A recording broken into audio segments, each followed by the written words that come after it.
Yo, what's up everyone? Today I'm going to check out the Eastern European Stereotypes Explained.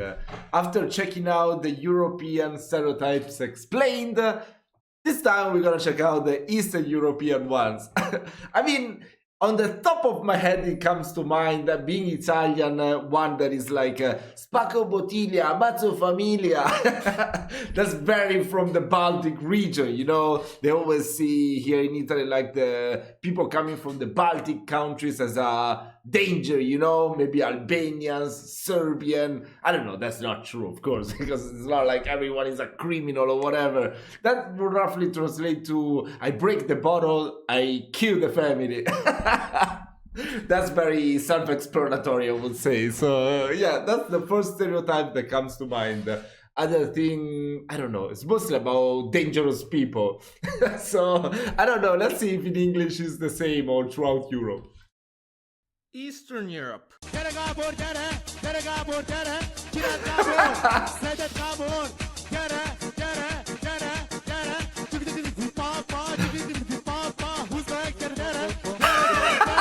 Magical place where dreams, hopes, and aspirations go to die, and ugly British men go to get laid. Its exact location is a bit controversial, as everyone from this group copes and pleads how they're Central Europe, but we all know everything east of Vienna is Russia in denial. Despite this, even though Eastern Europe has played a crucial role in educating the masses on how not to organize their economies, very few people know the accurate stereotypes from the region, and very often resort to depicting everyone and anyone from this region as Russians with slightly different variations. So, to correct this mistake, here are Eastern European stereotypes explained. Damn!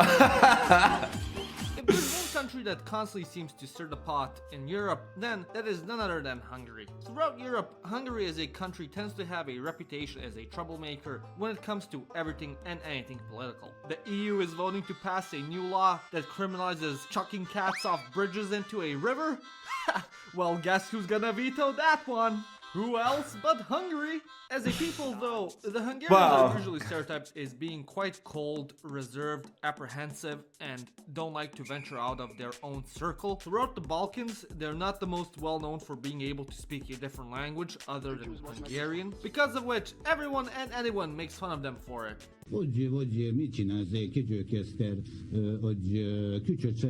Alongside of this, the Hungarians are renowned for their pessimism. No matter how good things are going, how nice something is, Hungarians will always find a reason to think it's not going to last and everything will collapse into misery. What the hell? That is Italy! That is Italy! I feel already a connection to Hungary. And suffering. Sort of like my last relationship. This is so prevalent throughout the Hungarian psyche that there is even a saying about this in Hungarian. Sírva vigod magyar, which roughly translates to the Hungarian is jolly while crying. Essentially, they're like a bunch of emos who instead of dressing in all black and having a questionable hairstyle, have to stick sour cream in everything they eat and speaking a language of the Martians from Mars Attacks.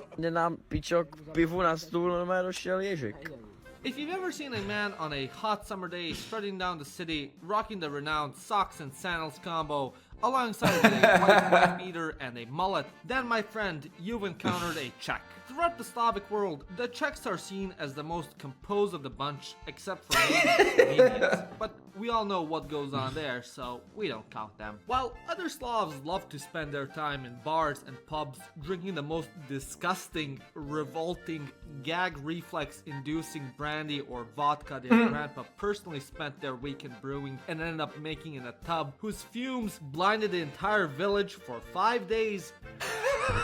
Silent Hill. To je domaća, majku ti jebem.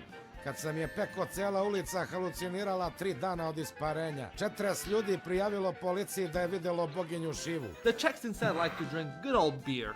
I have a German accent, and so of course I love beer. Living in such close proximity to the Germans made them stereotyped as the most functional among the Slavs, and the most stuck up as well. Many even just like to call them Slavic-speaking Germans. And Slavic-speaking Germans. Don't shy away from saying this to the locals.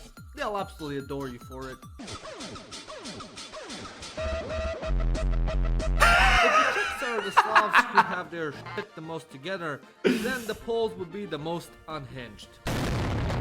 What the In hell? the US, Poles are usually stereotyped as being slow and not having the best of brain function.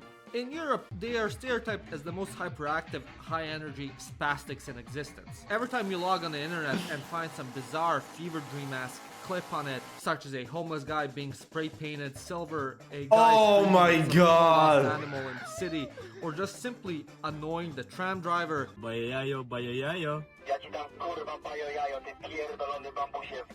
you just know it originated from Poland. Besides operating on another plane What? of existence, the Poles are also stereotyped as being extremely religious. Today, the country is one of the most Catholic countries in the world and by Really? far in Europe. As a result, the Poles tend to take Catholicism quite seriously. This Wow. essentially originates from Poland being constantly invaded, annexed, and divided amongst its neighbors. As such, the church was the mainstay of Polish language, tradition, Is this heritage, real? culture, and literature. Because of this, the church came to play a big part of life for Poles and as a result helped in the creation of this stereotype. Latvians. Now, you think that a group of countries that is located this Oh yes, fuck, I'm so stupid. I apologize. When I said before the Baltic people, I meant the Balkans people. Oh my god. Why do I always confuse the Balkans with the Baltics? Oh my god. I don't know, I feel so stupid. I always do that. I apologize, I'm so sorry. far Oh east my god. would accept that they are Eastern Europe. But, no, we're not Eastern Europe, we're Northern Europe, we're Nordic, bro, please. But regardless of what their European pronouns are, one thing is for certain. Their food is a cardinal sin against humanity and everything good and holy. If you want your plate to look like something that came out from the chum bucket, the Baltic cuisine is the food for you. As a whole, the people are also known as professional Russia haters. Pray to God that if you ever enter in a competition on hating Russia, that your opponent isn't an Estonian. But considering the Russians more or less tried to wipe their entire culture and people off the face of the earth, it's kind of expected. Next up, we have Moldova. Now, if you ever seen someone online describe themselves as Balkan/Eastern European and create content about that region without ever specifying from what country they're from exactly, then my friend, you've stumbled upon a Moldovan. Essentially, Moldovans are stereotyped as basically Russified Romanians. Although they might Oh, I speak love that Romanian, have the performance. same culture as Romanians, and share the same genes as Romanians. If you're Romanian, You gotta send me those fucking memes, I wanna check it out. as Romanians, and share the Strongest man in Romania, weakest man in Moldova. same genes as Romanians. If you're Romanian, good luck trying to decipher anything someone with a Chisinau accent said. They're also known as the world's biggest Chisinau. drinkers as well, and to be fair, I didn't know you if, pronounce it like your that. country look like an endless doomer montage, you drink too. It also doesn't help that they are some of the best makers of wine, for which they were known throughout the Soviet Ooh, I love that. What the fuck? Whether you're a back-insane liberal or a completely demented conservative, you either think that the Ukrainians are the most perfect, heroic heroes that are fighting to keep our democratic freedoms, and if you so much as say anything slightly critical of the country, you are a piece of shit, Vatnik, that should go and lick the dirt off of Putin's boots and die! Or that they're the most corrupt Nazi sympathizers in the world, that the global elite, consisting of Klaus Schwab, Biden, Ursula von der Leyen, and Taylor Swift, is using as their pawns in an effort to achieve complete and utter world domination. And Zelensky himself is actually a shape-shifting fascist lizard man who eats US gold reserves for breakfast. However, if you haven't been lobotomized and take modern political discussion out of the equation, Ukrainians are generally stereotyped as everyone else in Eastern Europe, being cold, living in gray Minecraft blocks, and eating everything and anything Minecraft that's been blocks. stuffed in a barrel with vinegar for half of the year. Amongst the Western world, their women are known for their beauty and charm, therefore the country is a cesspool of wannabe alpha male passport bros that make YouTube videos on how to pick up a trad wife Ukrainian girl, and not one of those icky, stinky, What? dinky American girls that only know how to charge their phone, twerk, be bisexual, eat hot chip, and lie. Apparently they also eat a lot of pig lard and borscht. Once again, Ah. I would like to make this Never tried big lard. I guess.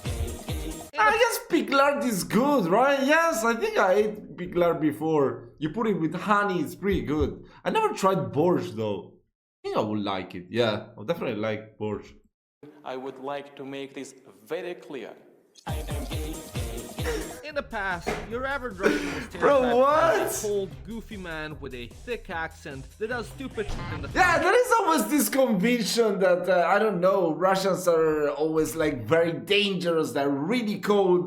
But that's not true at all. I mean, I tried to learn Russian before. All the Russians that I've met, they're all very nice people, like super friendly. I don't know, I always wanted to travel to Russia. Fuck this fucking war. I would never be able to probably in this lifetime. such as wrestling a bear, driving like a f***ing idiot, drink copious amounts of vodka, and pass out in the most random of places. However, What the hell? ever since Putin just had to go and conquer more territory because God knows Russia being the largest country by landmass doesn't have enough of it, the Russians have started to be stereotyped as essentially an incompetent fire nation that can't even conquer the southern water tribe, let alone bossing say. Brain-dead liberals stereotype them as the second coming of the Huns and as the scourge of the earth, while cognitively inhibited conservatives perceive them as some conservative value-fighting crusaders who are here to free the world from wokeism and slay the evil stinkman Zelensky, who has almost sucked the entire Federal Reserve dry. At the end of the day, if you have a pulse, you probably have your own stereotype about these guys. In conclusion, and yeah, those would be some of the more popular stereotypes about these countries. If you enjoyed this video, as always, give it a Yes, like, I did. smash that subscribe button, and if you really enjoyed it, become a member like these wonderful people. My name is Janos, and you've watched Living Ironically in Europe. I love it, yet the balalaika version of Bella Ciao. That was pretty cool. That was actually very, very cool. I want to check out more videos from this channel because I really like his ironical type of narration. I'm so sorry again for confusing. Oh my god, I don't know what's wrong with me. I always confuse the Baltics with the Balkans. Oh my god, I feel so stupid, but whatever. Hopefully you've enjoyed this video. If there are other funny videos, you know, about European countries, let them come my way. Please, just type in the comments which video you want me to check out and I will do it very soon. See you guys.